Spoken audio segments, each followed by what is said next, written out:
Good evening students. हम लोग जो है कोशिका को वाइंड अप कर लिया है, कोशिका को ख़त्म कर लिया है। जैसा कि कल हमने आपको बताया था कि आज हम लोग जो है नेक्स्ट चैप्टर स्टार्ट करेंगे। ये हमारी उसी यूनिट की है, बायोलॉजी का ही रिलेटेड है ये चैप्टर। उस चैप्टर का नाम है आनुवांशिकता। कल हमने आपको बताया था, उसको हम कहते हैं जेनेटिक्स। जेनेटिक्स हिंदी में हम कहते हैं आनुवांशिकता।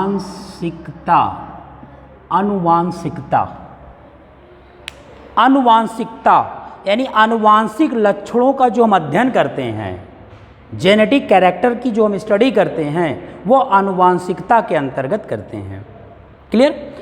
जिस विज्ञान में आनुवांशिकता के लक्षणों का अध्ययन किया जाता है उसे हम आनुवांशिक विज्ञान कहते हैं, उसे हम जेनेटिकल साइंस कहते हैं।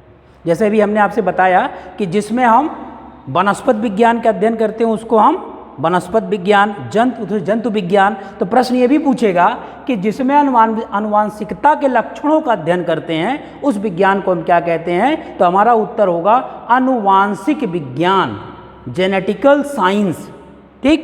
अच्छा, आनुवांशिकता को शुरू करने से पहले हम लोग कुछ इसके बेसिक टर्म्स के बारे में जान लेते हैं, क्योंकि बहुत बार टर्म ही पूछा जाता है। आनुवांशिकता चैप्टर में हम लोग जीन का अध्ययन करेंगे। जीन तो आप लोगों ने सुना ही होगा, लेकिन प्रश्न ये है कि ये जीन होता क्या है? जीन, किसी को कोई आइडिया है जीन के बारे में? जीन होता क्या है? सुन लीजिए। जैसे मैंने आपको प्रीवियस लेक्चर में आपको बताया था डीएनए की संरचना के बारे में, और बताया था कि उसमें न्यूक्लियोटाइड्स होते हैं, नाइट्रोजनस क्षार होते हैं, एडेनिन, ग्वानिन, साइटोसिन, थाइमिन, ये सब होते हैं। यही जीन है। जीन का मतलब जब ए एडेनोसिन थाइमिन से अटैच हो, ग्वानिन साइटोसिन से अटैच हो, अगर इस श्रृंखला में ये है, इस चेन में है, तो ये एक पार्टिकुलर जीन है। इसी को हम जीन कहते हैं। ऐसे हमारे बॉडी में मिलियंस जीन होते हैं, इनकी ऐसे बहुत लंबी चेन हो जाती है, यही हमारी जीन है। ठीक, अब यहाँ पे हम जीन का अध्ययन करने जा रहे हैं। तो जीन को सबसे पहले हम परिभाषित कर लेते हैं कि जीन है क्या। डीएनए के एक भाग को अथवा डीएनए के एक खंड को जीन कहते हैं। क्लियर? डीएनए के एक भाग को या डीएनए के एक खंड को जीन कहते हैं। क्लियर? जीन शब्द सर्वप्रथम एक वैज्ञानिक थे, जॉनसन। जीन शब्द जॉनसन नामक वैज्ञानिक ने प्रतिपादित किया। तो जीन की परिभाषा यही है कि डीएनए के केवल एक भाग को हम जीन कहते हैं। यहां तक क्लियर हो गया कि जीन क्या है और जीन शब्द को सर्वप्रथम प्रतिपादित किसने किया? तो जीन शब्द को सर्वप्रथम जॉनसन ने प्रतिपादित किया। ये तो पहला टर्म था इस आनुवांशिकता वाले चैप्टर में। इसमें पूछा जाता है कि जीन शब्द को सर्वप्रथम प्रतिपादित किसने किया? विकल्प दिए रहेंगे, जॉनसन हो गया। या जीन की परिभाषा से पूछ लेगा कि डीएनए के एक खंड को कहते हैं, तो लिख देगा विकल्प जीन कहते हैं। गुणसूत्र, क्रोमोसोम, गुणसूत्र कहते हैं, या और सारे दे देगा। तो याद रखिएगा, डीएनए के एक खंड को, डीएनए के एक भाग को जीन कहते हैं। जीन शब्द जॉनसन ने प्रतिपादित किया। अब दूसरा शब्द ये है अगुणित। क्या होता है? अगुणित के बारे में भी पूछता है। इसको हम कहते हैं हैप्लॉइड। हैप्लॉइड का मतलब होता है अगुणित। अगुणित, अगुणित, अगुणित का मतलब जो गुणित ना हो, जो मल्टीप्लाई ना हो। क्लियर? उसे हम कहते हैं अगुणित, उसे कहते हैं हैप्लॉइड। क्या है? और एक दूसरा टर्म होता है द्विगुणित। एक दूसरा टर्म होता है द्विगुणित, इसको हम कहते हैं डिप्लॉइड। डिप्लॉइड, द्विगुणित। तो ये दो टर्म है इसमें, एक है अगुणित और दूसरा है द्विगुणित। हैप्लॉइड और डिप्लॉइड क्या है? अब इस टर्म को हम समझ लेते हैं दोनों है क्या। हम ये जानते हैं कि मनुष्यों के शरीर में, मनुष्यों के अगर प्रजनन की हम बात करें, प्रजनन तंत्र की बात करें, रिप्रोडक्टिव सिस्टम की हम बात करें, तो मनुष्यों में शुक्राणु निकलते हैं, शुक्राणु का निर्माण होता है। मनुष्यों में शुक्राणु पाए जाते हैं और स्त्रियों में अंडाणु पाए जाते हैं। जब शुक्राणु और अंडाणु एक दूसरे से समेकित होते हैं, एक दूसरे से मिलते हैं, तो जाइगोट का निर्माण होता है और वही जाइगोट आगे चल करके विकसित हो करके भ्रूण का निर्माण करता है, बच्चे का निर्माण करता है, ये हम जानते हैं। ठीक, लीजिए मान लीजिए कि ये हमारा स्पर्म है, स्पर्म माने होता शुक्राणु, शुक्राणु है। अब ये शुक्राणु अंडाणु से मिल रहा है, अंडाणु माने ओवा या ओवम, इसी को हम ओवम भी कहते हैं, ओवम से मिल रहा है, अंडाणु, अंडाणु से ये मिल रहा है। क्लियर? जब शुक्राणु अंडाणु से मिलता है तो ये बनाता है जाइगोट, जाइगोट। यही जाइगोट आगे चल करके माता के गर्भाशय में चला जाता है, माता के गर्भाशय में बैठ जाता है वहाँ पे जा करके, और वहाँ ये विभाजित हो करके भ्रूण का निर्माण करने लगता है। वहीं से इसका जब विभाजन होगा तो भ्रूण का बनना स्टार्ट हो जाएगा, बच्चे का बनना प्रारंभ हो जाएगा। अच्छा, हम बात यहाँ पे कर रहे हैं आगुणित और द्विगुणित होता क्या है। जब शुक्राणु और अंडाणु अलग अलग होते हैं तो वो आगुणित होते हैं, लेकिन जब दोनों मिल करके जाइगोट का निर्माण कर लेते हैं तो वो द्विगुणित होते हैं। अभी ये क्या है? आगुणित हैं। आगुणित का मतलब स्मॉल एन अक्षर से हमने शो कर दिया आगुणित को। ये भी आगुणित है और ये भी आगुणित है, स्मॉल एन। जब स्मॉल एन मिलेंगे तो कई एन बनेंगे, 2n बनेंगे। तो हमेशा जाइगोट जो होगा वो 2n होगा, द्विगुणित होगा। तो प्रश्न ऐसे पूछा है, इनमें से कौन द्विगुणित होता है? तो लिख देगा शुक्राणु, अंडाणु और जाइगोट, या इनमें से कोई नहीं। तो आपको बताना होगा जाइगोट। क्लियर? लेकिन जब ये लोग अलग अलग होंगे तो ये आगुणित होंगे। इसमें भी क्वेश्चन पूछेगा कि शुक्राणु है आगुणित, द्विगुणित या आगुणित द्विगुणित दोनों, या इनमें से कोई नहीं। तो ये दोनों अलग अलग होंगे तो आगुणित होंगे, और जब मिलेंगे तो जाइगोट का निर्माण होगा। जब ये दोनों मिलेंगे तो सिर्फ जाइगोट ही बनेगा, और वो जाइगोट द्विगुणित होगा। सदैव जहाँ भी जाइगोट होगा, चाहे वो प्लांट में हो चाहे वो एनिमल में हो, जहाँ भी जाइगोट होगा वो द्विगुणित ही होगा। द्विगुणित का मतलब ये हुआ कि इसमें भी गुणसूत्र होंगे। भाई शुक्राणुओं में भी गुणसूत्र होते हैं, अंडाणुओं में गुणसूत्र होते हैं। तो आधे गुणसूत्र इसके और आधे गुणसूत्र इसके पास आकर के एक सेट, एक कंप्लीट सेट गुणसूत्र का बना लेंगे, इसलिए ये द्विगुणित हो जाएगा। क्लियर हो गया? तो ये दूसरा हमने टर्म पढ़ लिया कि आगुणित और द्विगुणित क्या होते हैं। इसमें कोई कंफ्यूजन है आप लोगों को? ओके। तो हमारा चैप्टर है जेनेटिक्स ही। अच्छा, आनुवांशिकता के बारे में हमने पढ़ा कि आनुवांशिकता में हम जीन का अध्ययन करते हैं, और जीन के माध्यम से ही जो भी लक्षण हैं वो एक शरीर से दूसरे शरीर में स्थानांतरित किए जाते हैं, जीनों के माध्यम से। तो प्रश्न ये है कि आनुवांशिकता का पिता किसे कहा जाता है? फादर ऑफ जेनेटिक्स, आनुवांशिकता का पिता है कौन? जैसे हमने पढ़ लिया है जंतु विज्ञान और वनस्पति विज्ञान, इस पे भी कई बार क्वेश्चन पूछे गए हैं कि जंतु विज्ञान के पिता कौन हैं अथवा वनस्पति विज्ञान के पिता कौन हैं। तो कुछ पता है जंतु विज्ञान के पिता? Father of zoology and father of botany. कौन है फादर ऑफ जूलॉजी? कुछ आइडिया है फादर ऑफ जूलॉजी कौन है? अरस्तु, बहुत सही। अब फादर ऑफ बॉटनी, वनस्पति विज्ञान के पिता?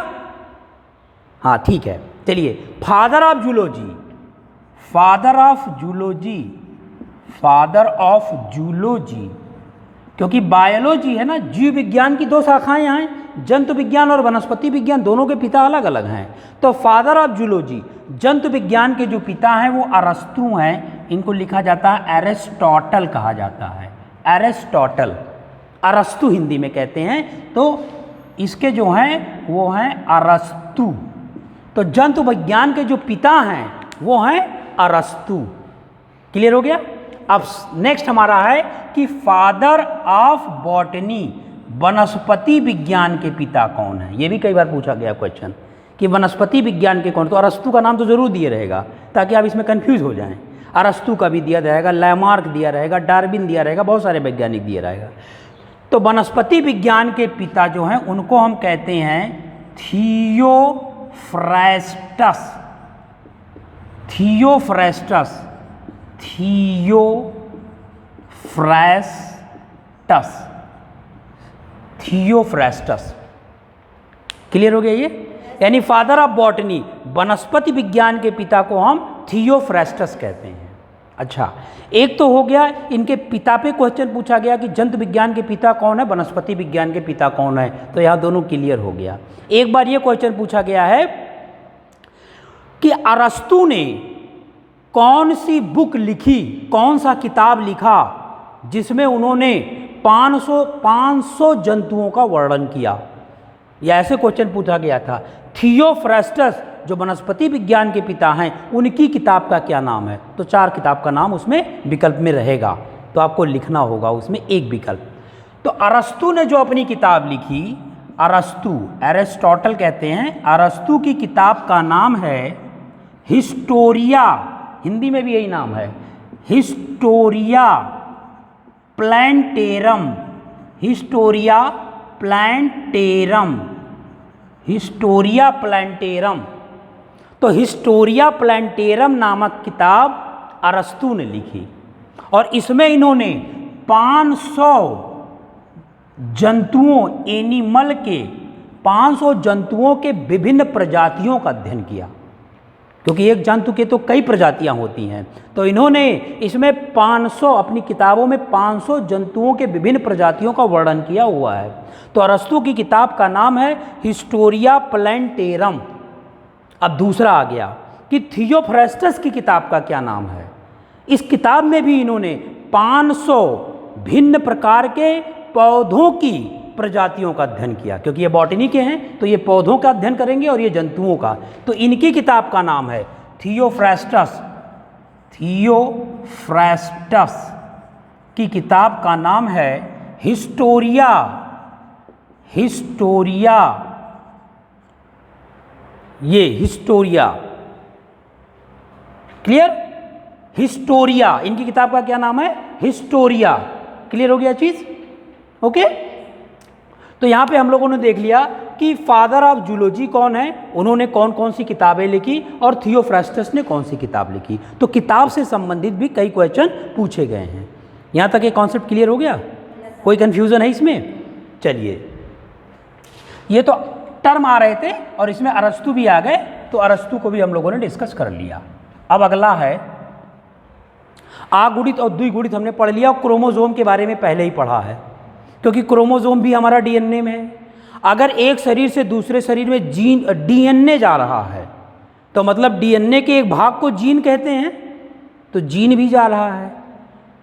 और चूंकि डीएनए हमारा केंद्रक में ही है, इसलिए गुणसूत्र भी जा रहा है। क्लियर? तो लक्षणों को एक पीढ़ी से दूसरे पीढ़ी में ले जाने का काम जीन भी कर रहा है और गुणसूत्र भी कर रहा है। डीएनए तो जा ही रहा है। क्लियर? और हम लोगों ने इस पर भी डिस्कशन कर लिया है कुछ जो बेसिक टर्म से, समजात गुणसूत्र और असमजात गुणसूत्र, ऑटोसोम्स और हेटेरोसोम्स के बारे में भी हम लोगों ने पढ़ लिया इस पे। क्लियर? तो इसमें भी पूछा गया है कि समजात गुणसूत्र क्या होते हैं और विषमजात गुणसूत्र क्या होते हैं। समान प्रकार वाले गुणसूत्रों को समजात कहते हैं और विषम प्रकार वाले गुणसूत्रों को विषमजात कहते हैं। आखिरी गुणसूत्र विषम प्रकार का होता है। क्लियर हो गया यहाँ तक? तो ये जेनेटिक्स है। जेनेटिक्स में सबसे महत्वपूर्ण वैज्ञानिक आते हैं जिनको हम फादर ऑफ जेनेटिक्स कहते हैं, आनुवांशिकता का पिता कहते हैं, ग्रेगर जॉन मेंडल। ठीक है?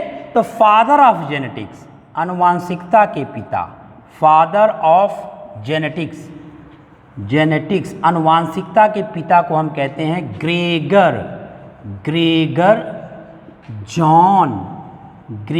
जॉन मेंडल, या इन्हीं को सिर्फ मेंडल ही कहते हैं। बहुत किताबों में सिर्फ मेंडल लिखा है, लेकिन इनका पूरा नाम, और कभी कभी जो विकल्प में प्रश्न दे देता है वो ऐसे दे देता है G.J. मेंडल, ये पूरा दे देता है, शॉर्ट फॉर्म दे देता है, कभी कभी ये भी लिख देता है। तो फादर ऑफ जेनेटिक्स, आनुवांशिकता के पिता ग्रेगर जॉन मेंडल हैं। चलो ये क्वेश्चन हम जान गए कि आनुवांशिकता के पिता ग्रेगर जॉन मेंडल हैं। अभी सिविल सर्विसेज में देखिएगा किसी ईयर में क्वेश्चन पूछा गया है कि आधुनिक आनुवांशिकता के पिता, मॉडर्न जेनेटिक्स के पिता कौन हैं। अगर आनुवांशिकता के पिता ग्रेगर जॉन मेंडल हैं तो आधुनिक आनुवांशिकता के पिता कौन है, वो कंफ्यूज कर दिया आपको। कंफ्यूज होगा कि नहीं होगा? अब आपका माइंड स्ट्राइक करेगा कि हमने तो पढ़ा था कि आनुवांशिकता के पिता ग्रेगर जॉन मेंडल है, ये तो पूछ रहा आनुवांशिकता के पिता कौन है। तो आधुनिक आनुवांशिकता के पिता भी ग्रेगर जॉन मेंडल हैं। दोनों एक ही वैज्ञानिक हैं, दोनों का नाम ही ग्रेगर जॉन मेंडल जरूर दिया रहेगा, वो उसमें आधुनिक करके पूछा हुआ है। तो आधुनिक आनुवांशिकता के पिता भी ग्रेगर जॉन मेंडल हैं। मॉडर्न जेनेटिक्स के भी पिता, जो ये आधुनिक युग चल रहा है, इस युग के भी पिता इन्हीं ग्रेगर जॉन मेंडल को कहा जाता है। क्लियर हो गया इनके पिता के बारे में। तो आइए हम लोग ग्रेगर जॉन मेंडल के ब्रीफ हिस्ट्री, कुछ संक्षिप्त इतिहास के बारे में जान लेते हैं कि ग्रेगर जॉन मेंडल का जीवन कैसा था, ग्रेगर जॉन मेंडल थे क्या, क्योंकि इस पे भी क्वेश्चन पूछा गया इनके ब्रीफ हिस्ट्री पे, संक्षिप्त इतिहास पे। ग्रेगर जॉन मेंडल एक देश है, एक कंट्री है, वहाँ उस कंट्री का नाम है ऑस्ट्रिया। ऑस्ट्रिया, ऑस्ट्रेलिया नहीं, ऑस्ट्रिया, याद रखिएगा। कई बार क्वेश्चन पूछा गया ग्रेगर जॉन मेंडल किस देश के निवासी थे, ऑस्ट्रिया देश के। तो ग्रेगर जॉन मेंडल एक देश है, उस देश का नाम है ऑस्ट्रिया, और उस ऑस्ट्रिया में एक शहर है, उस शहर का नाम है ब्रून शहर, ब्रून सिटी, उसको हम कहते हैं ब्रून सिटी, ब्रून शहर। तो ऑस्ट्रिया देश में ब्रून शहर में एक चर्च था, एक चर्च था, चर्च माने गिरजाघर। ग्रेगर जॉन मेंडल ऑस्ट्रिया देश के ब्रून शहर में एक चर्च में, एक गिरजाघर में पादरी की तरह काम करते थे। जैसे चर्च में फादर होते हैं, एज अ फादर, पादरी के रूप में कार्य करते थे। और उस चर्च, उस गिरजाघर में मटर की कई प्रजातियों का पौधा लगा हुआ था। तो ग्रेगर जॉन मेंडल ने अपना वर्क, अपना एक्सपेरिमेंट, अपना प्रयोग उसी मटर के पौधों पे स्टार्ट कर दिया। उनके उस ग्राउंड में, चर्च के ग्राउंड में लगभग मटर के 20 विभिन्न प्रजातियों का अध्ययन किया हो, पौधे लगे हुए थे। ठीक, अब प्रश्न ये पूछा गया है कि ग्रेगर जॉन मेंडल ने अपने प्रयोग में मटर का ही पौधा क्यों लिया। पौधे तो बहुत थे, गेहूं था, धान था, गन्ना था, बहुत सारे पौधे हैं, लेकिन उन्होंने अपने प्रयोग में मटर का ही पौधा क्यों लिया। तो मटर का पौधा इन्होंने इसलिए लिया क्योंकि जिस चर्च में ये थे वहाँ पे मटर का पौधा लगा था, और मटर का पौधा एक वर्षीय होता है, एक ही वर्ष में ये अपना फल दे देता है।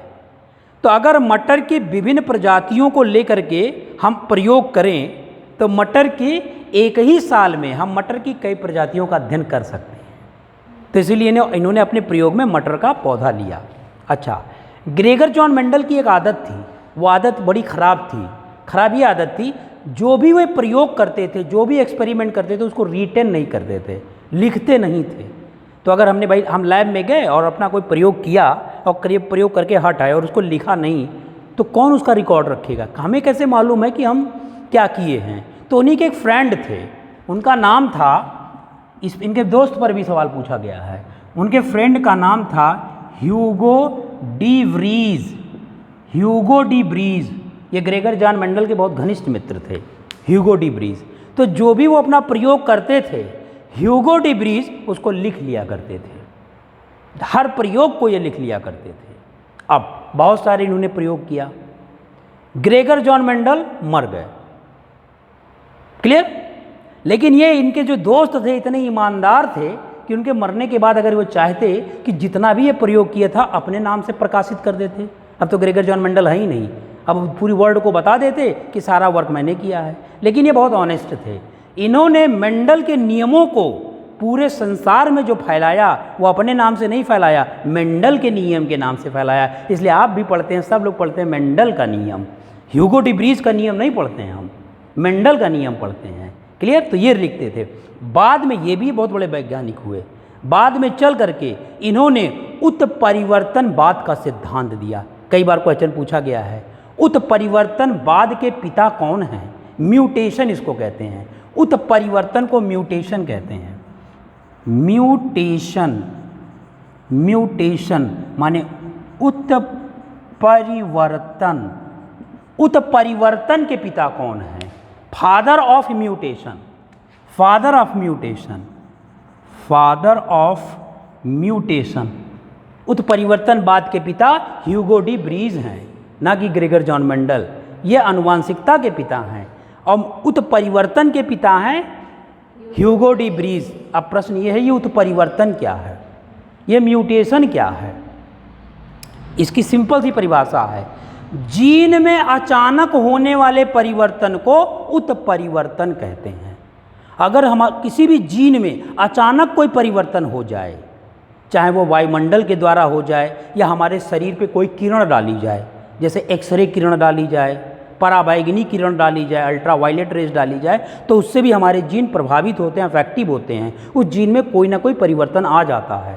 तो अचानक जीनों में होने वाले परिवर्तन को उत्परिवर्तन कहते हैं और उत्परिवर्तन का सिद्धांत सर्वप्रथम ह्यूगो डी ब्रीज ने दिया। इसीलिए ह्यूगो डी ब्रीज को फादर ऑफ म्यूटेशन या उत्परिवर्तन का पिता कहा जाता है। तो ये दोनों वैज्ञानिकों को का कॉन्सेप्ट क्लियर। उत्परिवर्तन पे क्वेश्चन दिया हुआ है 2011 में, उत्परिवर्तन के पिता का नाम बताइए, तो 4 वैज्ञानिक का नाम दे दिया हुआ है। तो उत्परिवर्तन के पिता का नाम है ह्यूगो डी ब्रीज। और परिवर्तन आप समझ गए क्या है? अच्छा, जीन में अचानक परिवर्तन हो जाए, अभी हमने आपको कहा कि जैसे एडेनिन हमेशा थाइमीन से जुड़ा होता है, ये हम जानते हैं, ग्वानिन सदैव साइटोसिन से जुड़ा होता है। क्लियर हो गया। अब इसमें परिवर्तन हो जाए, परिवर्तन, ये तो हमारी एक जीन की चेन हो गई, एक जीन की श्रृंखला हो गई। हमारे शरीर में ऐसे जीन की श्रृंखला बनी हुई है पूरा, क्लियर, अनगिनत जीन की श्रृंखला है। अब मान लो ये 4 जीन हैं और ये 4 जीन एक अपनी श्रृंखला बना लिए हैं, एक अपनी चेन बना लिए हैं। अब इसमें अचानक थाइमीन गायब हो जाए, उड़ जाए किसी भी फैक्टर के थ्रू, वायुमंडलीय फैक्टर के थ्रू, या फिर कोई किरण इसके ऊपर प्रभावित हो जाए, थाइमीन हट जाए, तो परिवर्तन हुआ कि नहीं हुआ? तो यह कहलाएगा उत्परिवर्तन। या यहाँ पे हमारा थाइमीन है, ये थाइमीन साइटोसिन के स्थान पे चला जाए और ये साइटोसिन थाइमीन के स्थान पे चला जाए, तब भी तो चेंजिंग हो रहा है, जीन में परिवर्तन हो रहा है। तो इस प्रकार का जो परिवर्तन होता है वही हम कहते हैं जीन में परिवर्तन हो रहा है। तो जीन में अचानक होने वाले परिवर्तन को उत्परिवर्तन कहते हैं। इसके पिता हैं ह्यूगो डी ब्रीज। यहाँ तक कॉन्सेप्ट क्लियर हुआ? ह्यूगो डी ब्रीज कौन हैं? चलिए, कंट्री याद रखिएगा और सिटी भी याद रखिएगा। ब्रून शहर, ऑस्ट्रिया, ऑस्ट्रेलिया भी दिया रहेगा वो, ताकि आप कंफ्यूज हो जाए ऑस्ट्रिया और ऑस्ट्रेलिया में। क्लियर। फिर ह्यूगो डी ब्रीज ने इनके प्रयोग को संसार के सामने प्रकट किया और बताया कि इन्होंने आनुवांशिकता से संबंधित 3 बहुत महत्वपूर्ण नियम दिए, जिसे हम मेंडल का नियम कहते हैं, जिसे हम मेंडल का नियम कहते हैं। तो आज भी हम लोग मेंडल के नियम से ही जानते हैं इनको। तो आइए, मेंडल के लॉज क्या हैं? लॉज ऑफ मेंडल, मेंडल का नियम। तो मेंडल ने मुख्य रूप से 3 नियम दिया था। एक नियम उन्होंने दिया था प्रभाविता का नियम। पहला नियम था प्रभाविता का नियम, दूसरा उनका नियम था पृथक्करण का नियम, तीसरा उनका नियम था स्वतंत्र आव्यूह का नियम। अभी एक्सप्लेन करेंगे तीनों नियम को, कि तीनों नियमों से क्वेश्चन पूछा जाता है। मेंडल ने अपने प्रयोग के माध्यम से 3 नियम संसार को बताया। जो आप पढ़ रहे हैं वही अमेरिका का विद्यार्थी भी पढ़ेगा, यही 3 नियम।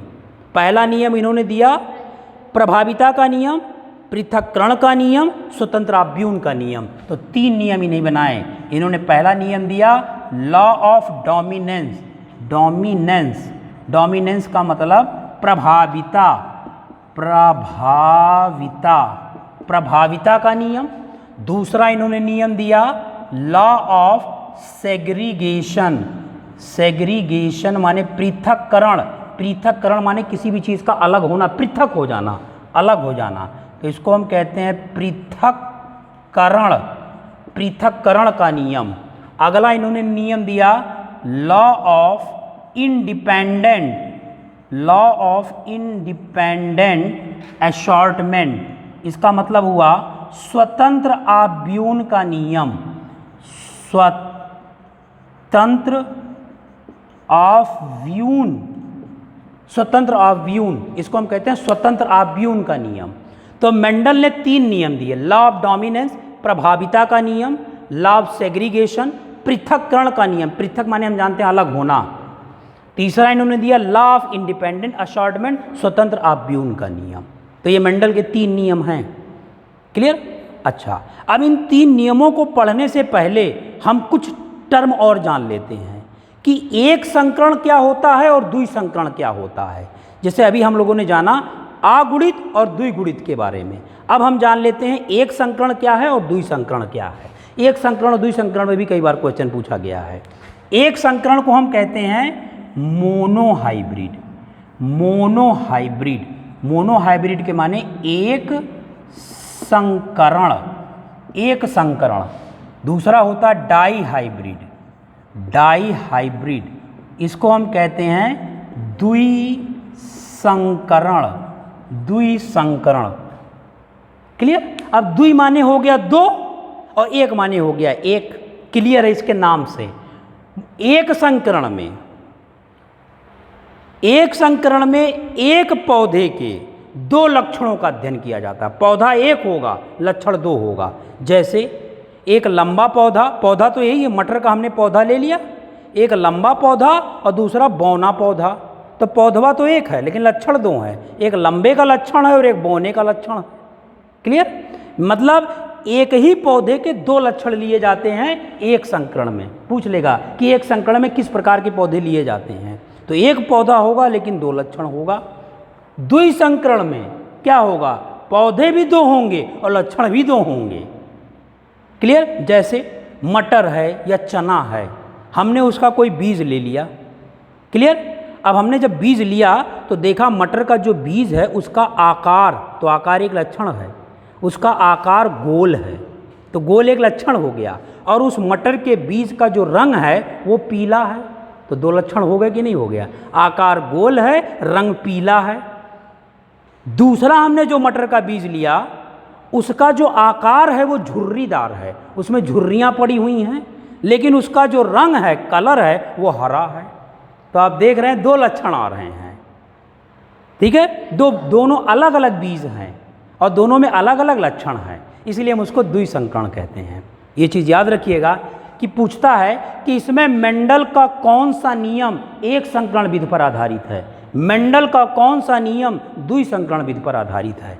तो ये जो दोनों हैं, पहला और दूसरा नियम जो है ये एक संकरण विधि पर आधारित है, ये एक संकरण पर आधारित है। क्लियर?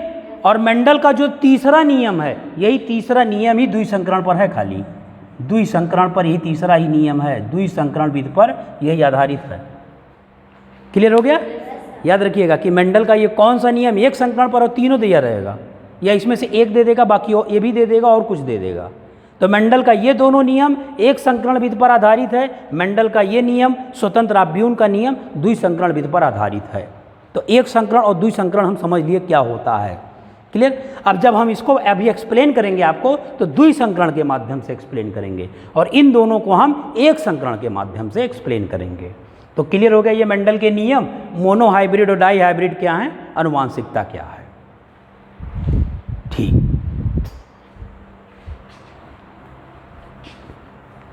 चलिए आइए, अभी इसमें बहुत बड़े बड़े चार्ट बनेंगे।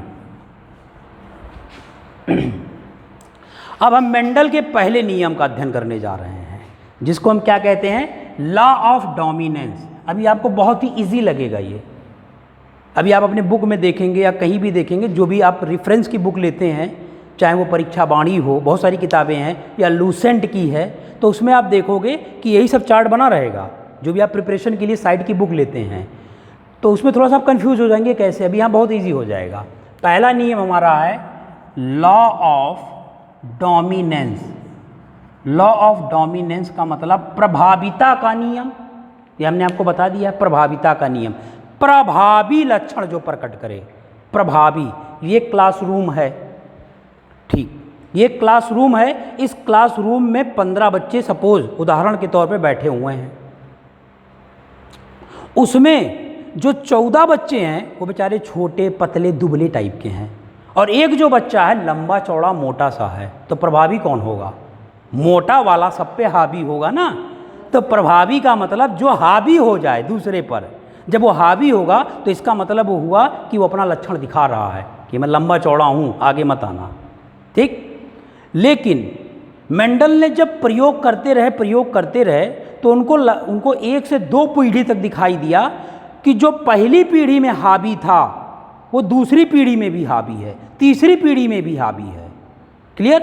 मतलब जो लंबा पौधा था वो हमेशा बौने पौधे को ढके रहता था। भाई लंबा एक पौधा और छोटा पौधा तो ही नीचे में दबा रहेगा ना बेचारा, तो यही अपने लक्षण को शो करता था। पौधा को छोटे वाले कोई देख ही नहीं पाता था, सब बड़े वाले देखते थे। क्लियर? तो हमेशा जो होगा, जो तगड़ा होगा वो ही अपने लक्षण को प्रकट करेगा, उसी को हम प्रभाविता का नियम कहते हैं। जो अपने लक्षण को प्रकट कर ले जाए वो प्रभावी है, और जो अपने लक्षण को प्रकट ना कर पाए वो अप्रभावी है, वो रिसेसिव है। तो जो लंबा पौधा है वो अपने लक्षण को प्रभावित कर रहा है तो वो प्रभावी है, और जो बौना पौधा अपने लक्षण को प्रभावित नहीं कर पा रहा तो वह अप्रभावी है। तो उसमें विकल्प में दे देगा इसमें से कौन का प्रभावी लक्षण को प्रकट कर रहा है, विकल्प दे दिया लंबा पौधा, बौना पौधा, दोनों पौधा, इनमें से कोई नहीं। तो आपको टिक लगाना होगा लंबा पौधा। तो समझ गए कि प्रभावी क्या होता है। आइए हम इसको देखते हैं। तो मेंडल ने जो भी अपना प्रयोग किया था वो 3 पीढ़ी तक किया था, क्योंकि जो भी एक्सपेरिमेंट किए जाते हैं, जो भी प्रयोग किए जाते हैं वो 3 टाइम्स किए जाते हैं। वो इसलिए 3 टाइम्स किए जाते हैं क्योंकि जो हमारा रिजल्ट पहली बार में आ रहा है वही रिजल्ट तीसरी बार में भी आना चाहिए, तभी वो हमारा एक्सपेरिमेंट प्रयोग सही हो रहा है कि अब हम सही दिशा में जा रहे हैं। लेकिन जो हमारा रिजल्ट पहली बार आया और तीसरी बार में फ्लैक्चुएट कर गया, नहीं आ रहा है, पॉइंट का डिफरेंस आ रहा है, मतलब हमने कहीं गड़बड़ कर दिया है। इसलिए वो 3 पीढ़ी तक जाकर के एग्जैक्ट रिजल्ट देना चाह रहे थे, इसलिए वो 3 पीढ़ी तक अध्ययन किए थे ग्रेगर जॉन मेंडल ने। चलिए लॉ ऑफ डोमिनेंस ले लेते हैं। तो मेंडल ने क्या किया, इस नियम को प्रूफ करने के लिए, इस नियम को साबित करने के लिए इन्होंने मटर का 2 पौधा लिया। अच्छा, कोई बता सकता है कि मटर का वैज्ञानिक नाम क्या है? साइंटिफिक नेम मटर का, पी प्लांट का, मटर का जो वैज्ञानिक नाम है पी प्लांट का, उसका नाम है पाइसम। कई बार इस पे पूछा, पाइसम सैटाइवम, पाइसम सैटाइवम। पाइसम जो है ये हमारा जीनस है और ये हमारी प्रजाति है, सैटाइवम प्रजाति है। तो मटर का जो वैज्ञानिक नाम है वो है पाइसम सैटाइवम, क्योंकि ग्रेगर जॉन मेंडल ने अपना पूरा वर्क मटर के पौधे पे किया, तो इसका हम वैज्ञानिक नाम भी जान लेते हैं। तो इसका वैज्ञानिक नाम है मटर का पाइसम सैटाइवम। क्लियर हो गया? चलो, मटर का हम वैज्ञानिक नाम भी जान गए। अब मेंडल ने क्या किया कि मटर का 2 प्लांट लिया, एक लंबा पौधा लिया और एक बौना पौधा लिया। अच्छा, लंबे और बौने पौधे के लिए अलग अलग जीन होते हैं। भाई जो लंबा पौधा होगा वो अलग प्रकार का जीन रखेगा और जो बौना पौधा होगा वो अलग प्रकार का जीन रखेगा। जैसे क्लास है, क्लास में मोटा लड़का है तो मोटे लड़के का जीन अलग होगा ना, तभी तो लंबा चौड़ा मोटा हुआ। और जो छोटे होंगे, पतले दुबले होंगे, उनका जीन अलग होगा, तभी बेचारे वो दुबले रह गए। क्लियर? तो जीन सबका अलग अलग होगा। तो इन्होंने क्या किया कि सबसे पहले एक लॉन्ग प्लांट लिया, लंबा पौधा, लॉन्ग प्लांट लिया, और ये सारे प्लांट पी के ही हैं, पी माने होता है मटर, मटर लिया। फिर दूसरा इन्होंने बौना, बौना माने ड्वार्फ, ड्वार्फ प्लांट लिया, बौना पौधा लिया, मटर का ही, पी प्लांट का। क्लियर? लंबे पौधे के लिए इन्होंने जो जीन लिया, चूंकि ये लंबा है तो कैपिटल लेटर से लिखा, और ये बौना है तो स्मॉल लेटर से लिखा। भाई छोटा है तो छोटे अक्षर से लिखेंगे, बड़ा है तो बड़े अक्षर से लिखेंगे। अगर ये बड़ा है तो बड़ा अक्षर वाला जीन लेंगे, ये छोटा है तो छोटे अक्षर वाला जीन लेंगे। इसके लिए इन्होंने बड़े अक्षर वाला जीन लिया, कैपिटल टी, कैपिटल टी, ये जीन है इसका। इसमें इस प्रकार के जीन हैं, और इसमें ये छोटा है तो छोटे जीन होंगे, स्मॉल टी और स्मॉल टी। कोई भी अक्षर आप ले सकते हैं, जरूरी नहीं कैपिटल टी, क्योंकि ये लंबा प्लांट है, टॉल प्लांट है, इसलिए टी ले लिया, आप डी ले लीजिए, डब्ल्यू ले लीजिए, इसको कैपिटल लीजिए, इसको स्मॉल लीजिए, कोई भी अक्षर आप ले सकते हैं। अब इन दोनों में क्रॉस करा दिया, ये क्रॉस का चिन्ह है। क्रॉस का मतलब ये हुआ कि इन दोनों में शादी करा दी गई। क्रॉस का मतलब सिंपल भाषा में ये हुआ। अब जब शादी कराई गई तो इनके बच्चे भी तो पैदा होंगे, तो इनके बच्चे को एक पीढ़ी में देखेगा किस तरह के बच्चे आ रहे हैं, फिर दूसरी पीढ़ी देखेगा कि दूसरी पीढ़ी में किस तरह के बच्चे आ रहे हैं, फिर तीसरी पीढ़ी में गए कि तीसरी पीढ़ी में बच्चे कैसे आ रहे हैं, क्या अपने पैतृक पीढ़ी से कुछ समानताएं रखते हैं या नहीं, या भिन्न हैं। क्लियर। तो ये मम्मी पापा हो गए ना दोनों, तो मम्मी पापा हो गए तो इसको हम कहेंगे पैतृक पीढ़ी, इसको हम कहेंगे पेरेंटल जनरेशन। ये हमारी हो गई parental generation, parental generation. Hindi में कहेंगे इसको हम पैतृक पीढ़ी, इसको हम कहेंगे पैतृक पीढ़ी, पैतृक पीढ़ी, मम्मी पापा वाली पीढ़ी। अब मम्मी पापा से ही बच्चे पैदा होंगे, तो एक पीढ़ी चलेगी, दो पीढ़ी चलेगी, तीन पीढ़ी चलेगी, चार पीढ़ी भी चलेगी, तो तीन पीढ़ी तक इन्होंने अध्ययन किया कि इनमें क्या परिवर्तन आ रहा है। तो चलिए इनके युग्मक को हम अलग कर लेते हैं। युग्मक माने होता है गैमीट, गैमीट माने युग्मक, युग्मक, युग्मक। ऐसे इसके भी गैमीट को अलग कर लेते हैं, युग्मक को भी हम अलग कर लिए। चलो देखते हैं क्या होता है। अब एक तरीके से ये भी समझ लो ये मम्मी पापा हैं, तो भाई जो तगड़ा होगा उसको पापा मान लो, जो हल्का उसको मम्मी मान लो। तो ये तगड़ा दिख रहे हैं, लंबा पौधा है, तो इसको पापा मान लेते हैं और इसको मम्मी मान लेते हैं, सपोज। ठीक है, अब इनके बच्चे होंगे, अब देखते हैं कैसे होते हैं। गैमीट को कहते हैं युग्मक, और युग्मक माने होता है, युग्मक दो प्रकार के होते हैं, नर युग्मक और मादा युग्मक। नर युग्मक माने शुक्राणु, मादा युग्मक माने अंडाणु।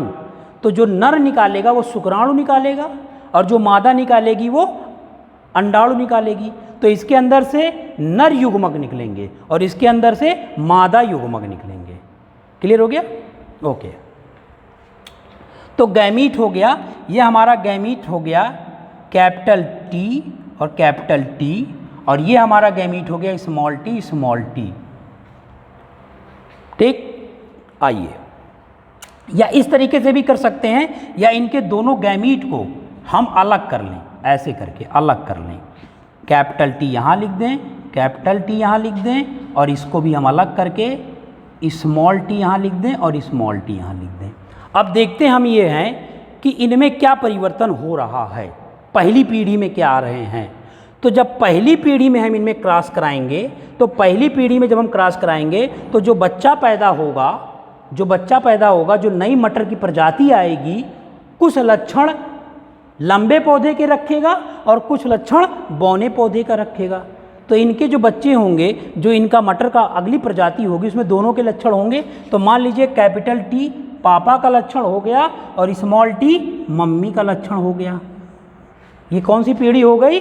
प्रथम पीढ़ी। इसको हम कहते हैं F1 जनरेशन, F1 पीढ़ी, प्रथम पीढ़ी। ये हमारी हो गई प्रथम पीढ़ी। प्रथम पीढ़ी में हमने क्या देखा कि जो मटर की नई प्रजाति आ रही है उसमें दोनों के लक्षण है, लंबे पौधे की भी लक्षण है और बौने पौधे की भी लक्षण है। कैपिटल टी लंबे पौधे का जीन है और स्मॉल टी बौने पौधे का जीन है।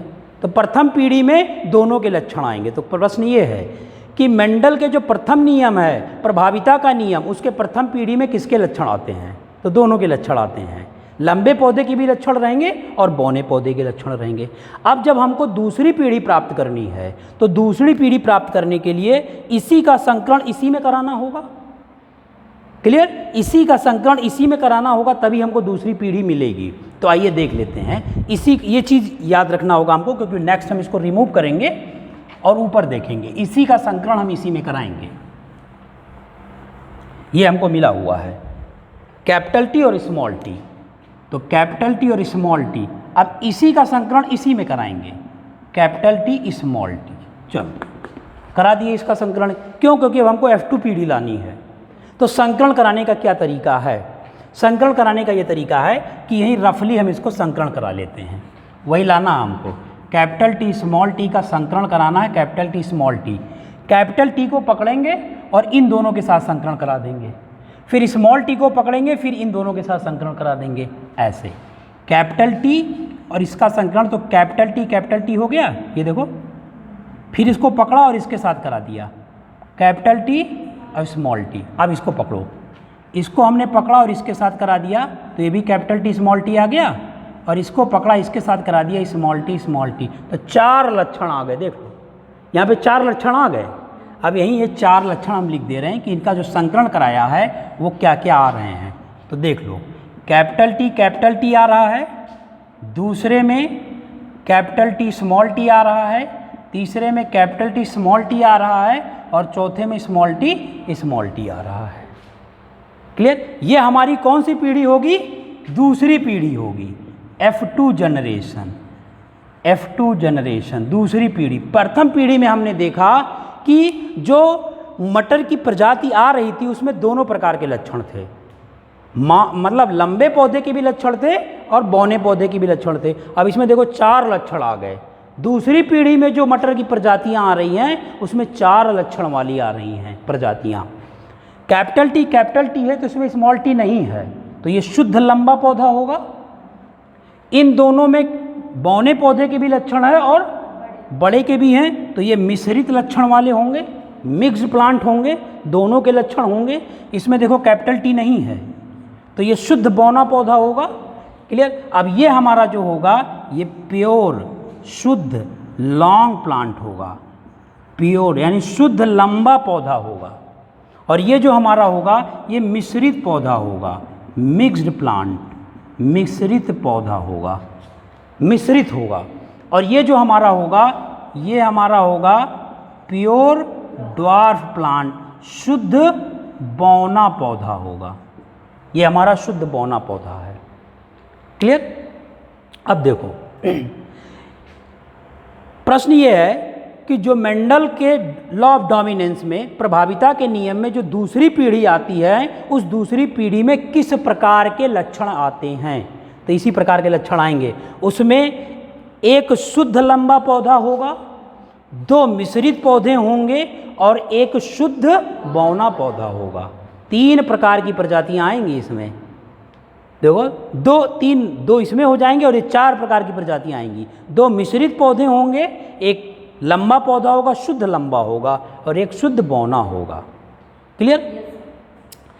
अब देखिए इस तीसरी पीढ़ी प्राप्त करने के लिए हम इसका संकरण इसमें नहीं करा सकते हैं। क्यों? क्योंकि ये शुद्ध लंबा पौधा हो गया, हट गया, इसमें कोई मिश्रण नहीं है, जीन का मिश्रण नहीं है। ऐसे इसमें किसी भी जीन का मिश्रण नहीं है। ये शुद्ध बौना पौधा, तो ये किनारे हो गया। बचा कौन? मिश्रित पौधा, मिश्रित पौधा बचा।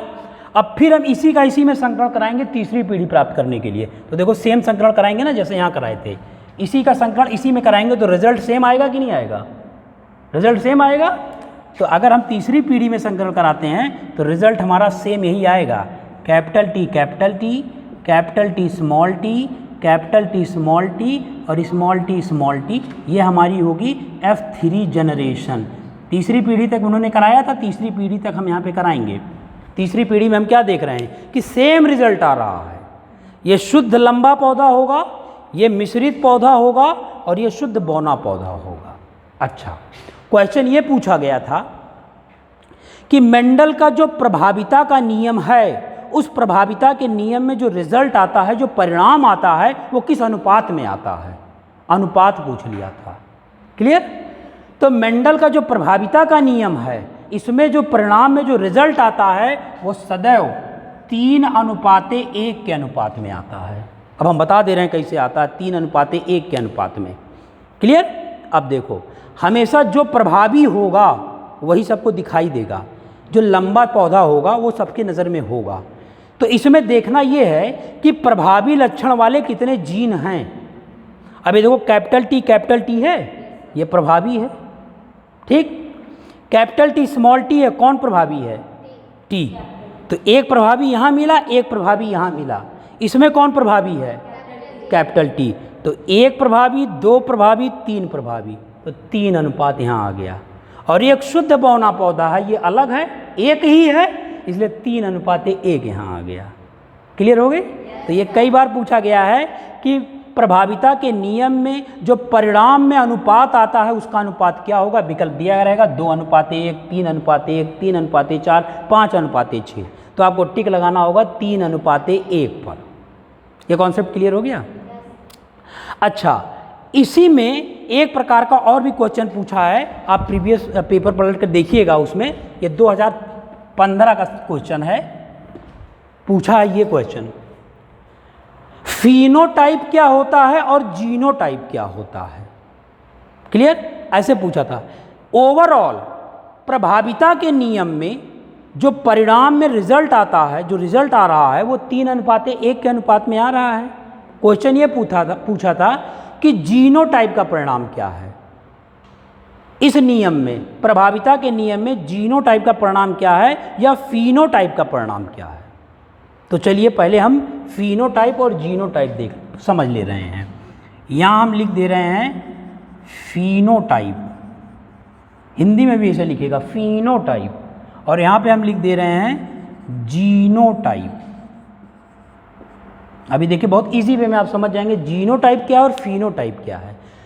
फिनोटाइप का मतलब पौधों के बाहरी आकार के बारे में जो बताया जाए, पौधा लंबा है, बौना है, छोटा है, कैसा है, उसे हम कहते हैं फिनोटाइप। और जब पौधों के जीन के आधार पर बताया जाए कि इनका जीन कैपिटल टी है कि स्मॉल टी है, तो उसे हम कहते हैं जीनोटाइप। जीन के आधार पर अगर कोई चीज़ बताई जाए तो वो जीनोटाइप होगा। फिनो का मतलब हुआ अगर बाहरी आकार के बारे में बताया जाए तो वो फिनोटाइप होगा। क्लियर हो गया? पूछा था उसमें कि प्रभाविता के नियम में फिनोटाइप का रेशियो क्या है और जीनोटाइप का रेशियो क्या है। फिनोटाइप रेशियो माने अनुपात, ऐसे इसमें रेशियो माने अनुपात।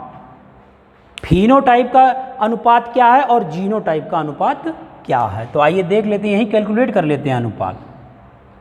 अब देखो फिनोटाइप अनुपात, फिनोटाइप अनुपात के मतलब बाहरी आकार के आधार पर क्या है। तो बाहरी आकार के आधार पर आप देख रहे हैं कि प्योर शुद्ध लंबा पौधा है, शुद्ध लंबा, लंबा एक बाहरी आकार को प्रकट कर रहा है। ये भी शुद्ध लंबा है, ये भी शुद्ध लंबा है, ये दोनों मिश्रित हैं, लेकिन लंबा पौधा प्रभावी है तो इसलिए लंबे पौधे को गिना जाएगा इसमें बाहरी आकार के आधार पर। तो ये भी प्रभावी है, ये भी प्रभावी है, ये भी प्रभावी है। तो कितना अनुपात, ये कितना हुआ 3। तो हमारा जो फिनोटाइप अनुपात होगा 3:1 और ये एक अलग है 1। तो ओवरऑल प्रभाविता के नियम का जो परिणाम आता है वो 3:1 के अनुपात में आता है, और फिनोटाइप का जो अनुपात आता है, फिनोटाइप का, वो भी 3:1 के अनुपात में आता है। लेकिन जीनोटाइप का क्या अनुपात होता है, ये प्रश्न महत्वपूर्ण है। जीनोटाइप का ये अनुपात नहीं होगा। कैसे नहीं होगा देख लीजिए। ये देखिए, ये एक शुद्ध लंबा पौधा है, अपना अलग रहेगा, तो ये एक शुद्ध लंबा हो गया, 1 नंबर लिख दिया। और ये कितने मिश्रित पौधे हैं, 2, जीन के आधार पर ही हम प्रकट कर रहे हैं, तो ये 2 मिश्रित पौधा हो गया। और ये एक शुद्ध बौना पौधा हो गया ना। अब जो हमारा जीनोटाइप अनुपात होगा वो 1:2:1 होगा। याद रखिएगा ये चीज़, इसी में कन्फ्यूज़न होता है। कई बार पूछा, प्रीवियस वाला पेपर आप देखेंगे उसमें कई बार दिया हुआ है। तो हमारा जो फिनोटाइप अनुपात होता है वो 3:1 अनुपात होता है, और जो जीनोटाइप अनुपात होता है 1:2:1 के अनुपात में होता है। यहाँ तक ये चीज़ क्लियर हुई? चलिए,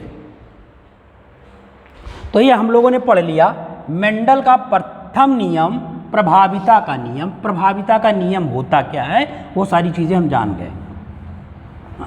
अब हम दूसरा पढ़ने जा रहे हैं, पृथक्करण का नियम। मेंडल का दूसरा नियम है पृथक्करण का नियम। तो उसको हम कहते हैं लॉ ऑफ सेग्रीगेशन। सेग्रीगेशन, पृथक्करण का नियम, पृथक्करण, इसको हम कहते हैं पृथक्करण का नियम, लॉ ऑफ सेग्रीगेशन। और सेग्रीगेशन, पृथक मतलब हमने बताया कि पृथक हो जाना, अलग हो जाना। अच्छा, अब इसको हम एक क्लासरूम के हिसाब से बताते हैं। जैसे हमने कहा कि एक क्लासरूम है, यहाँ 15 बच्चे हैं, 14 बच्चे बेचारे कमज़ोर हैं, और एक बच्चा जो है लंबा है, हावी है, लंबा चौड़ा है, तो वो प्रभावी लक्षण शो करेगा। अब उनको क्लास में डेली आना है 15 बच्चों को। अब वो जो 14 बच्चे हैं वो हमेशा उस लंबे वाले से डर के रहेंगे कि भैया तो हम पर हावी है। अब क्या हुआ कि ये 14 जो बच्चे थे, ये लंबे वाले, जो लंबा वाला बच्चा है उससे अलग हो गए, उसके ग्रुप में नहीं रहे।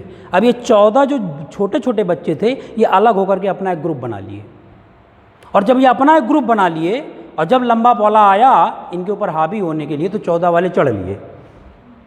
मतलब समझे कि नहीं, ये 14 वाले उस पर हावी हो गए। क्यों? क्योंकि ये अलग हो करके अपने जीन को मजबूत कर लिए थे। ऐसे ये होते हैं कि पृथक्करण का नियम यही है कि ज़रूरी नहीं है कि जो प्रथम पीढ़ी में प्रभावी हो वो अंतिम पीढ़ी में भी प्रभावी हो। ये ज़रूरी नहीं है। जो प्रथम पीढ़ी में प्रभावी है वो हो सकता है कि दूसरी पीढ़ी में अप्रभावी हो जाए। अगर लंबा पौधा प्रथम पीढ़ी में प्रभावी है तो दूसरी पीढ़ी में वो अप्रभावी भी हो सकता है। अगर ये जीन अलग हो गए और अलग हो करके एक समूह बना लिए तो ये उनसे फाइट नहीं कर पाएगा, ये उनसे लड़ नहीं पाएगा, तो वहाँ लंबा पौधा अपने लक्षण को खोने लगेगा, धीमे धीमे सूखने लगेगा, पत्तियाँ झड़ने लगेंगी और ये सब हावी होते चले जाएंगे। यही पृथक्करण का नियम है। क्लियर? पृथक्करण के नियम क्लियर हो गए। पृथक्करण का नियम क्या है? पृथक्करण का नियम भी कै संकरण पर आधारित है? एक संकरण पर आधारित है, क्योंकि ये दोनों एक संकरण पर आधारित हैं और ये द्वि संकरण पर आधारित है। क्लियर होगा पृथक्करण का नियम। अब तीसरे नियम से क्वेश्चन ये पूछा गया है कि जो स्वतंत्र आव्यूह का नियम है उसमें जो परिणाम में जो रिजल्ट आता है वो किस अनुपात में आता है। क्लियर? तो जो हमारा तीसरा नियम है जिसको हम स्वतंत्र आव्यूह का नियम कहते हैं, इसमें भी रिजल्ट यही आएगा। तीसरे वाले को कहते हैं लॉ ऑफ इंडिपेंडेंट असॉर्टमेंट, स्वतंत्र आव्यूह का नियम।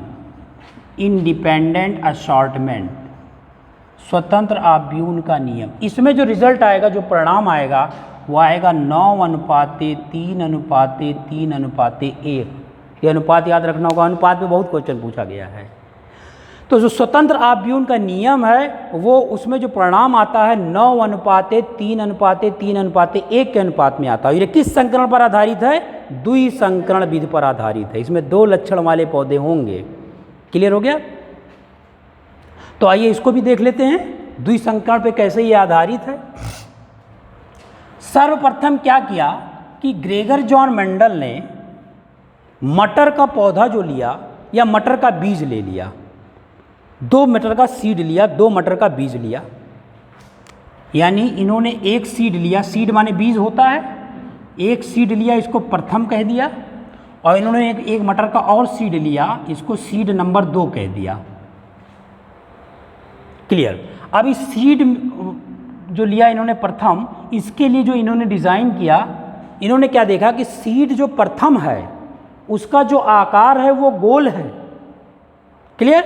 और उसका जो रंग है वो पीला है, यानी इसका जो आकार है वो गोल है और इसका जो रंग है वो पीला है। क्लियर हो गया? तो आप देख रहे हैं इसमें 2 लक्षण आ रहा, गोल है और पीला है। ऐसे सीड दूसरा जो इन्होंने लिया उसका जो आकार है, इन्होंने देखा उसका आकार झुर्रीदार है, लेकिन उसका जो रंग है, जो कलर है वो हरा है। क्लियर हो गया चीज़? अब इन्होंने क्या किया कि अब गोल जो है आकार, ये इसके लिए अलग जीन होगा क्योंकि एक अलग लक्षण है। ऐसे पीले वाले के लिए एक अलग जीन होगा, ऐसे झुर्रीदार वाले के लिए एक अलग जीन होगा और हरे वाले के लिए एक अलग जीन होगा। इन्होंने क्या किया कि गोल वाले के लिए अलग जीन लिया, इसको इन्होंने मान लिया कैपिटल R, कुछ भी आप मान सकते हैं कैपिटल R, और इसके लिए पीले रंग वाले के लिए जो जीन लिया इसको मान लिया कैपिटल Y, कैपिटल Y। ऐसे झुर्रीदार के लिए, अब ये बड़ा था, ये हावी था, ये प्रभावी था, तो इसको कैपिटल लिख दिया, और वो अप्रभावी है तो इसमें स्मॉल लिख दिया। तो इसके लिए इसमें स्मॉल r मान लिया और इसके लिए स्मॉल y मान लिया। क्लियर? अब सीड फर्स्ट सीड सेकेंड में हमने क्रॉस करा दिया, संकरण करा दिया ऐसे। तो ये कौन सी पीढ़ी हो गई? ये हो गई पैतृक पीढ़ी, पैतृक पेरेंटल मम्मी पापा वाली पीढ़ी, ये हो गई पैतृक पीढ़ी। अब इसी पैतृक पीढ़ी से ही इनकी संतान की उत्पत्ति होगी, इनकी अगली प्रजाति आएगी। तो इन्होंने क्या किया, कैपिटल R और कैपिटल Y युग्मक को अलग कर लिया, ऐसे स्मॉल r और स्मॉल y युग्मक को अलग कर लिया। तो इन्होंने क्या किया, इसके युग्मक को अलग कर लिया, एक कैपिटल R वाला लक्षण ले लिया और एक कैपिटल Y वाला, ये युग्मक हैं। युग्मक को हमने अभी आपको बताया था जिस नर युग्मक और मादा युग्मक, मान लेते हैं नर युग्मक है, ये स्पर्म है या शुक्राणु है, ऐसे इन्होंने इसके युग्मक को अलग कर लिया, इसके युग्मक को अलग कर लिया तो स्मॉल आर और स्मॉल वाई हो गया। ठीक, अब इन्होंने क्या देखा कि प्रथम पीढ़ी में क्या आ रहा है, तो इन्होंने देखा प्रथम पीढ़ी में इसके भी लक्षण आ रहे हैं और इसके भी लक्षण आ रहे हैं, दोनों के लक्षण आ रहे हैं प्रथम पीढ़ी में। तो मतलब कैपिटल आर भी है, स्मॉल आर भी है, कैपिटल वाई भी है और स्मॉल वाई भी है, दोनों के लक्षण हैं।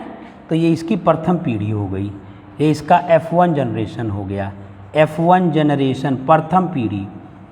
तो स्वतंत्र आव्यून के लक्षण में भी जो प्रथम पीढ़ी होगा उस प्रथम पीढ़ी में भी दोनों के लक्षण होंगे, यानी अपने पैतृक पीढ़ी के दोनों लक्षण होंगे, यानी प्रथम सीड के भी होंगे और द्वितीय सीड के भी होंगे। यहाँ तक कॉन्सेप्ट क्लियर हुआ? ठीक, अच्छा, इस नियम को स्वतंत्र आव्यून के नियम को पुनेट स्क्वायर मेथड कहते हैं, एक नाम से और भी जानते हैं इसको हम पुनेट स्क्वायर, तो जानते होगे ना स्क्वायर का आकार कैसे होता है, स्क्वायर मेथड इसलिए कहते हैं क्योंकि अभी जब हम दूसरी पीढ़ी लाएंगे तो स्क्वायर में लाएंगे, एक चेकर बोर्ड बड़ा सा बनाएंगे, ठीक है, और उसमें 16 बॉक्स रखेंगे, 16 खाने रखेंगे और हर एक खाने में अलग अलग जीन रखेंगे। तो इन्होंने उस चेकर बोर्ड को सर्वप्रथम पुनेट ने बताया और स्क्वायर में दिया, इसीलिए इसको पुनेट स्क्वायर मेथड कहते हैं, सिद्धांत कहते हैं पुनेट का। ठीक, तो ये चीज़ हमारी क्लियर हुई। तो आइए हम बना लेते हैं दूसरी पीढ़ी में। यहाँ तक कोई कन्फ्यूज़न हो तो बताइएगा, कोई कन्फ्यूज़न है? नहीं, ठीक। तो आइए, हमारा जो रिज़ल्ट आया है यही आया है, यही हमारा रिज़ल्ट है। इस रिज़ल्ट को हम यहाँ लिख लेते हैं, capital R small R capital Y small Y, यही मेन रिज़ल्ट हमारा है। चलिए अब दूसरी पीढ़ी लाते हैं। दूसरी पीढ़ी के लिए हम एक चेकर बोर्ड, वही जो हमने कहा था स्क्वायर मेथड वाला, बनाएंगे। ये हमने बनाया, इसमें हम 16 खाने रखेंगे, गिन के 16 खाने, 16 बॉक्स बनाएंगे।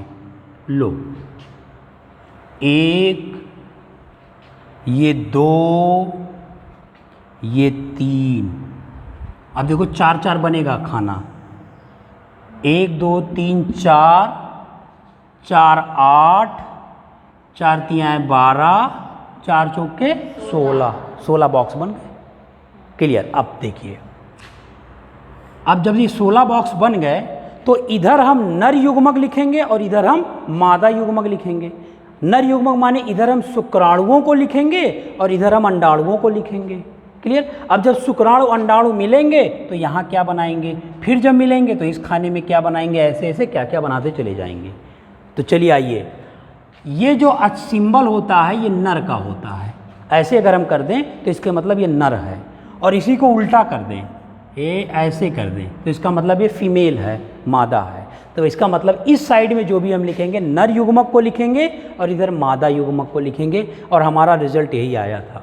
अब इसको लिखेंगे कैसे, जैसे ये कैपिटल आर है, कैपिटल आर का क्रॉस हम कराते थे, कैपिटल आर का क्रॉस एक बार हम इससे कराएंगे और एक बार इससे कराएंगे। क्लियर? ऐसे स्मॉल आर बचा यहाँ पे, स्मॉल आर का क्रॉस एक बार इससे कराएंगे और एक बार इससे कराएंगे। तो आइए पहले कैपिटल आर का कराते हैं, यहाँ पे ये चीज़ समझ गए होंगे आप। अब आइए कैपिटल आर का कराते हैं, कैपिटल आर का इससे, तो कैपिटल आर और कैपिटल वाई हो गया, तो यहाँ कैपिटल आर कैपिटल वाई हो गया। अब इस कैपिटल आर को पकड़ा इस स्मॉल वाई से, तो कैपिटल आर और स्मॉल वाई हो गया। अब स्मॉल वाले को पकड़ो और इन दोनों से कराओ, स्मॉल आर कैपिटल वाई हो जाएगा, स्मॉल आर कैपिटल वाई हो गया, और इसका इसके साथ स्मॉल आर स्मॉल वाई।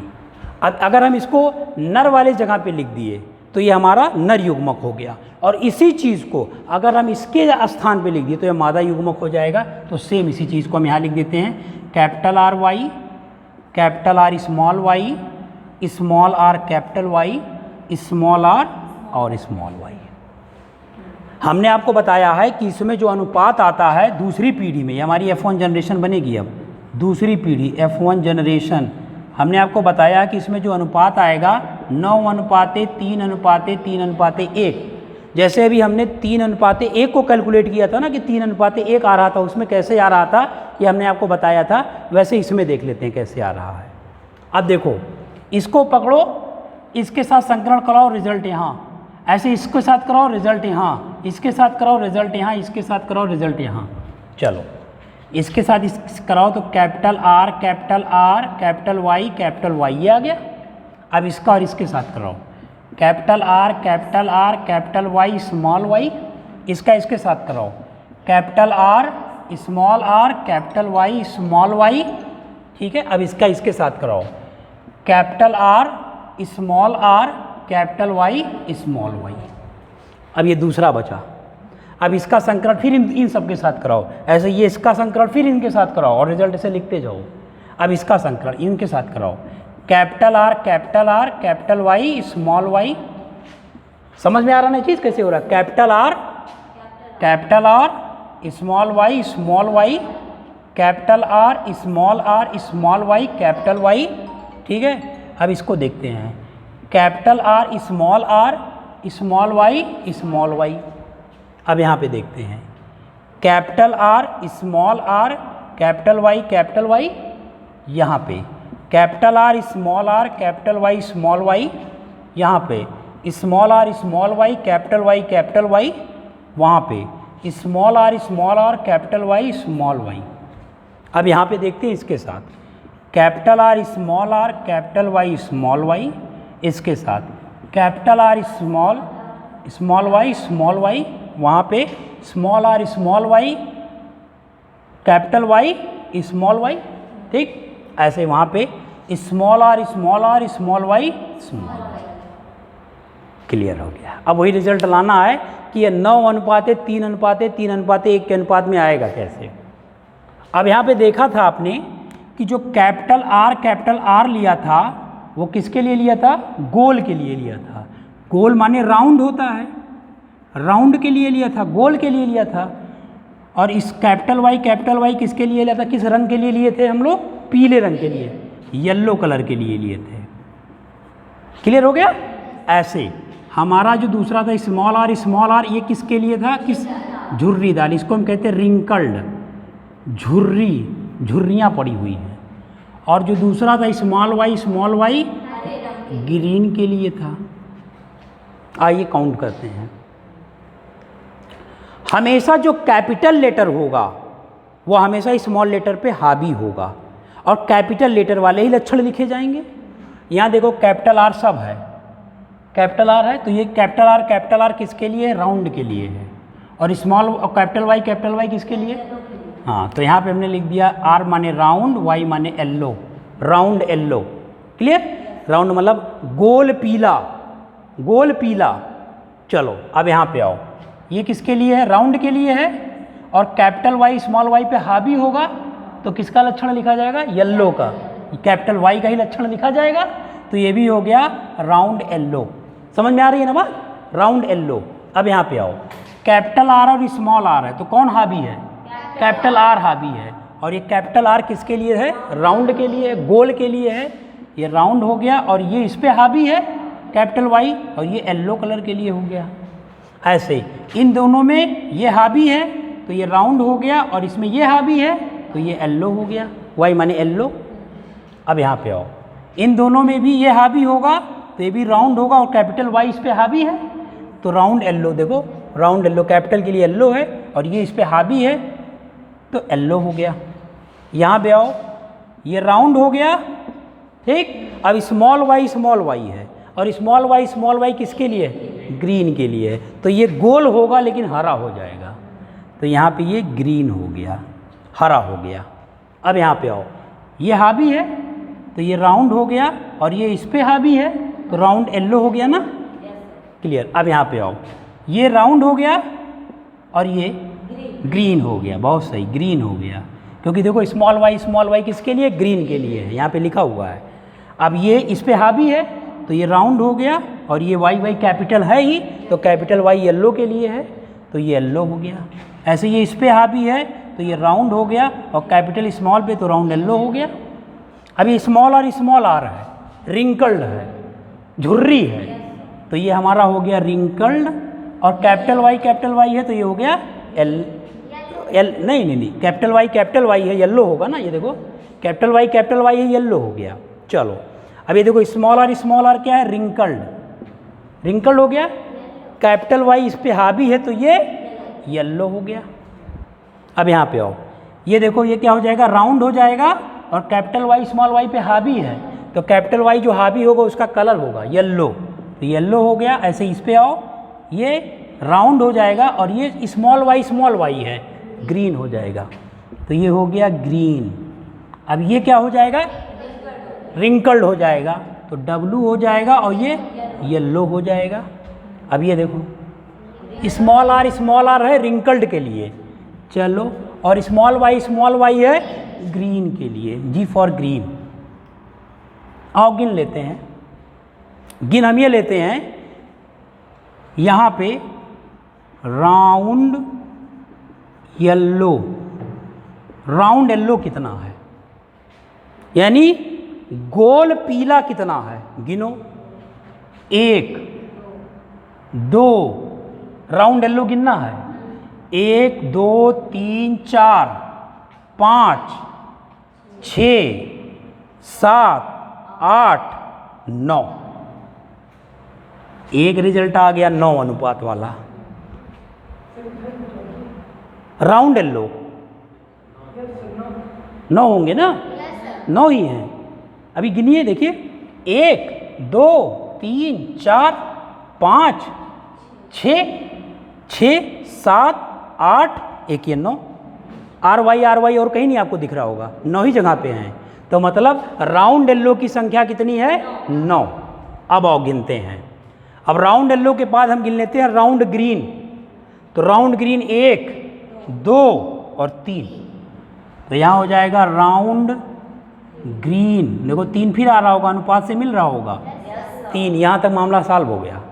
अब फिर 3 है, अब 3 में हम गिन लेते हैं क्या, रिंकल्ड येल्लो, ये डब्लू वाई, रिंकल्ड येल्लो, तो wrinkled yellow 1, wrinkled yellow 2, wrinkled yellow 3, तो झुर्रीदार पीला रिंकल्ड येल्लो हो गया 3।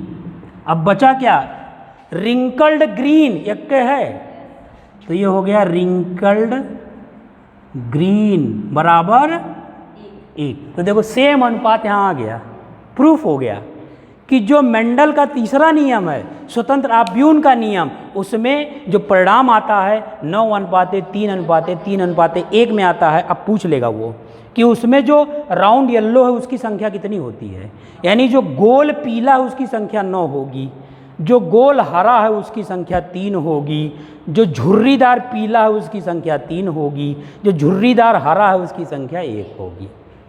क्लियर हो गया, कोई भी कन्फ्यूज़न इसमें है? ओके, तो आज की क्लास में हम इतना ही रहने देते हैं। क्लियर, जो नेक्स्ट पार्ट होगा, जो नेक्स्ट चीज़ें होंगी वो हम लोग कल डिस्कस करेंगे। Okay, thank you very much.